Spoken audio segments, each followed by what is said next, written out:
2주일 지났죠?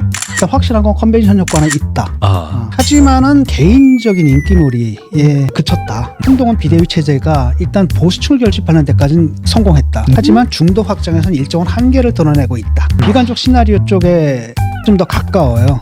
왜냐, 이 모든 위기의 근원은 바로 대통령과 대통령실이거든요. 그러니까 당의 문제라기보다도 당이 제 몫을 못 낸 게 문제지, 대선 후보라는 것은 물려받는 게 아니에요. 자기가 쟁취하는 거거든요. 싸워야 됩니다.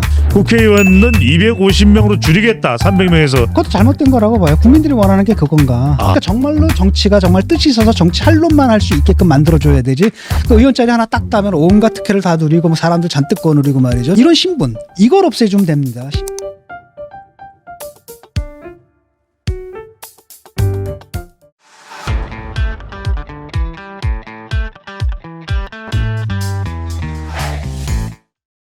한동훈 비대위 강포경보 계속되고 있는데, 자, 2주쯤 지났습니다. 일각에서는 한동훈 효과다, 역시 한동훈이다, 이런 평가도 나오고 있는 것으로 보이네요. 예, 지난주에 제가 했던 그 평가 있잖아요. 거기서 크게 달라지지는 않은 것 같습니다. 이제 2주일 지났죠? 일단 확실한 건 컨벤션 효과는 있다. 부분적으로, 그리고 당 지지율과 그 대통령 지지율을 조금 끌어올리거나 아니면 그냥 유지시키는 그 정도의 효과는 있다. 하지만은 전체적으로 뭐냐면 아직까지는 개인적인 인기몰이에 그쳤다.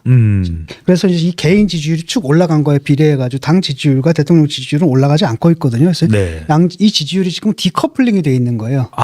그러니까 한동훈 개인 지지율만 올라가고 이건 올라가지 않는. 그러니까 여기서 결국은 뭐니까 보수층을 결집하는 효과는 있는데, 문제는 뭐냐면 이게 중도 확장까지는 아직 가지 못하고 있다. 근데 이걸 어떻게 봐야 되느냐?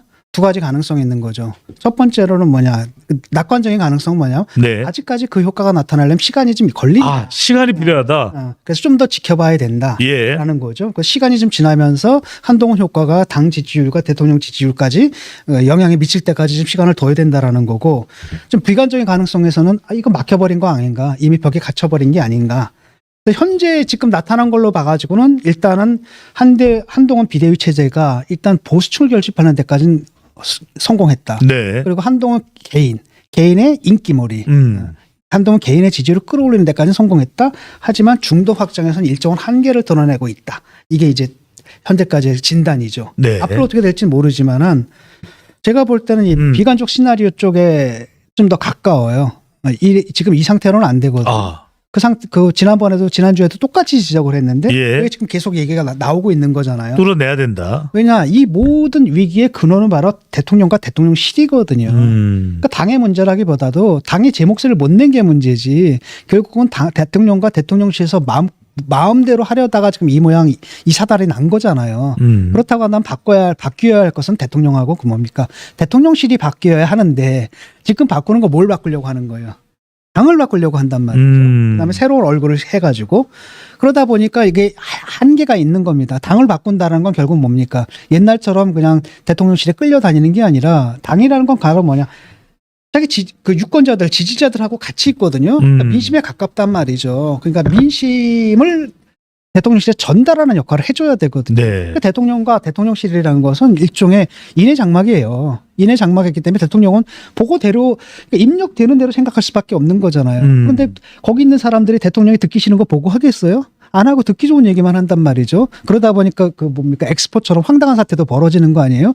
그렇기 때문에 당의 역할이 있는 거거든요. 그랬을 때 당의 민심은 그게 아닙니다, 현실은 그게 아닙니다라고 전달해주는 그 역할을 해야 되는데, 그것까지 보여줘야 되는데 그게 지금 안 되고 있는 겁니다. 그래서 첫 번째는 일단 이준석 끌어안기, 그건 일단은 포기한 거, 실패했고 또 포기한 걸로 보이고, 그렇다면 이제 가장 중요한 게 바로 이제 김건희 리스크 해소거든요. 그러니까 국민들이 이 부분에서 굉장히 민감해해요. 그 대통령 지지율을 끌어내리는데 굉장히 큰 역할을 한 게 바로 김건희 여사 리스크거든요. 바로 그 민주당에서 그걸 알기 때문에 그렇게 집요하게 공격하는 겁니다. 또 하나가 이제 제2부속실이거든요. 문제가 뭐냐, 국민들은 지금 김건희 여사가 국정의 인사에 부당한 영향력을 행사하고 있다고 믿는단 말이죠.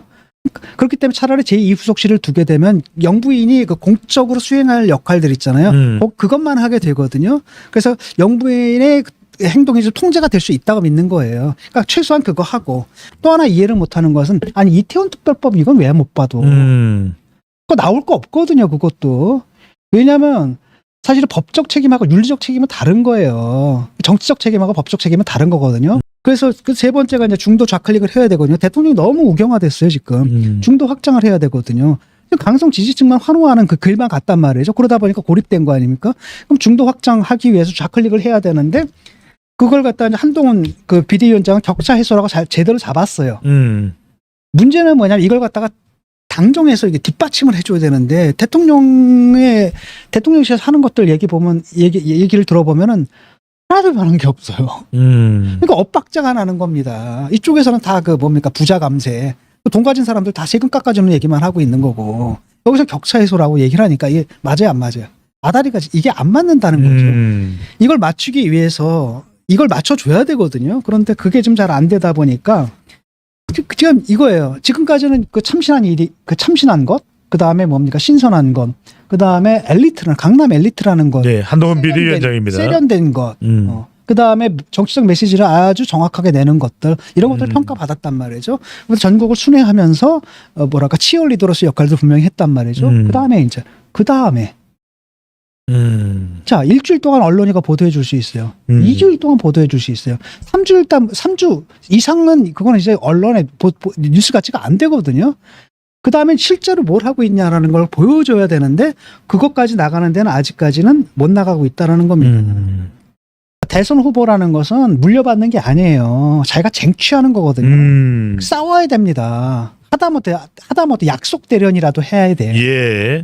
약속 대련이라는 거 있잖아. 이른바 고스톱. 대통령은 대통령은 고뇌에 찬 모습을 보여주고 한동훈 비대위원장은 또 그걸 또 얻어내는 그런 그렇죠. 약속 대련. 해라. 대통령이 뭐 힘들다 막 이러다 어느 순간에 대통령이 알았다 하겠다라고 하면은 대통령 평가도 좋아지고 예. 한동훈 비대위원장이 뜨는 거잖아요. 아. 근데 이런 것들을 전혀 못하고 아예 그냥 이쪽 부분 얘기를 못하게 만들어 언급 자체를 안 해버리는 거잖아요. 네. 그렇다고 한다면 이게 딱 한계가 딱 생겨버리는 겁니다.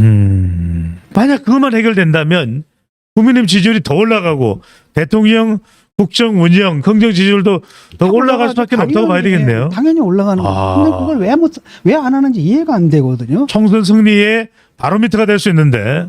그러니까 1년 반 동안 검증은 끝났단 말이죠. 대통령 예. 지지율 딱 보세요. 그냥 30%대에 그냥 딱 머물러 있잖아요. 그러니까 60%가 부정평가를 하고 있거든요. 뭔가 잘못하고 있다는 거고 소위 강성 지지층에 맞는 얘기만 하고 있다는 거고 예. 라고 한다면 사실 그 상태로서 선거를 치를 수가 없다는 거잖아요. 라고 한다면은 대통령이 바뀌어야 되는 거고 그 좋은 기회잖아요. 근데 그걸 왜 못하는 거냐. 선을 딱 긋는 거거든요. 네. 그러니까 뭐 혁신해라고 해놓고 테두리 하나 딱 가지고 여기. 근데 네가 할 수 있는 건 요것뿐이야. 테두리 딱 지고 그 안에서만 놀라는 거란 말이죠. 근데 바깥의 문제거든. 이 바깥은 그거 어쩔 거냐라는 거죠. 국민들 그걸 알고 있다는 겁니다. 느닷없이 뜬금없이 다음 총선에 이번 총선에서 이기면 다음 국회의원은 250명으로 줄이겠다. 300명에서.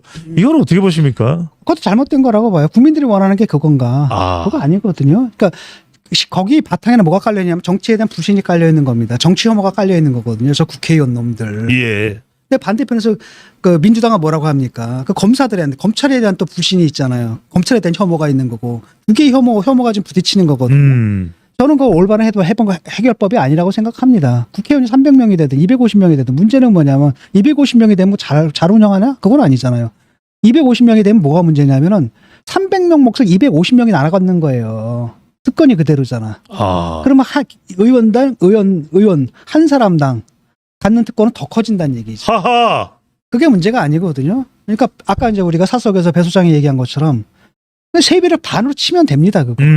특권을 줄이면 돼요. 그러니까 우리나라는 뭐냐면 국회의원이 기능이 아니야. 신분이야, 누리는. 그렇거든요. 그러니까 신분의 요소를 갖다 없애주는 겁니다. 그러니까 정말로 정치가 정말 뜻이 있어서 정치 할론만 할 수 있게끔 만들어줘야 되지. 그 의원 자리 하나 딱 따면 온갖 특혜를 다 누리고 뭐 사람들 잔뜩 거누리고 말이죠. 세비 막빵 쓰고.